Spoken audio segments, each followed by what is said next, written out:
This was not a large group. I was doing it with a smaller group of faculty. There were only three of them, the full-time faculty. I'm going to do a larger session with all faculty either on September 14th or September 21st, where all the adjunct faculty, around 20 of them, will be in the room. So I will know more about how that worked. But this is an interesting case. I can already tell you the distribution. Out of the three faculty members, one is teaching for the first time in her life. She's a postdoc in psychology. The second one is sort of a mid-career computer scientist who has worked in the industry and has been teaching as an adjunct every now and then. He's now the head of computer science department.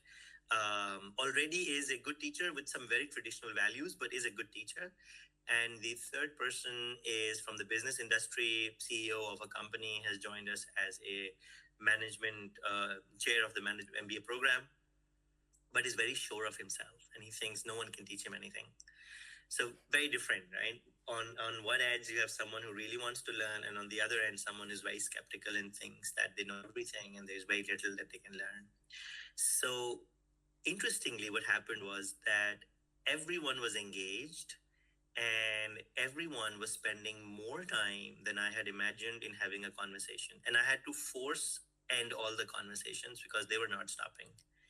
They were getting lots of feedback. They were just having fun. I mean, I think for the first time, someone was talking to them about their course. People usually don't, no one will come in my office and say, hey, tell me about your great course. Let's talk about it for hours. That doesn't happen.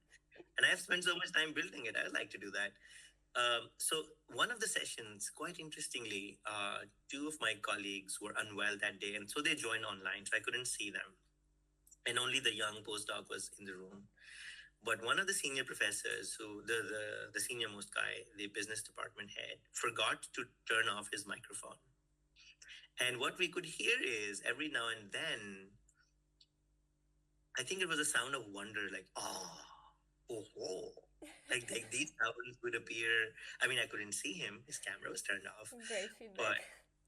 But we would just hear this sound repeating itself in a pattern, like, I hope it was not a dog biting him every now and then and he was actually working. But this, it just gave an impression that he was thinking about what's happening. One additional thing, an adjunct who is a professor, someone who's trained in literature from Berkeley, solid credentials, is joining us, has already now joined us to teach a course on writing. It's called How to Tell Your Story. They will be using Alma. And they were pretty skeptical of AI. I wouldn't go on to say anti-AI, but very skeptical of AI because it hallucinates and they have a fear that it takes the ability of people to learn on their own, a well-founded fear in many ways.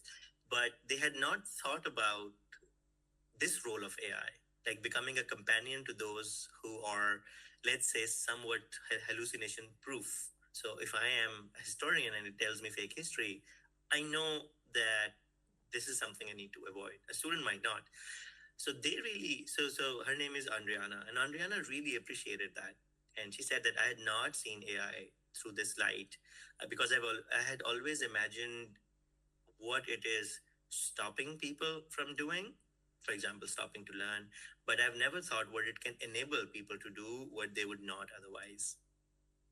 And I think that was a very powerful reflection that even though I'm accomplished, I really don't know much about the art of teaching. And I think this tool is giving me some very nice values. Interestingly, teaching, there is no objective science or a formula to it. It's very contextual. So in the end, it's very subjective which parts of AI suggestions you want to retain, which ones you want to discard. So I think that's in that scenario, it was helpful because everyone was imagining how AI is going to change their teaching in the class. I doubt they will use it every day. I think they'll only use it when I bring them to workshops. Mm-hmm.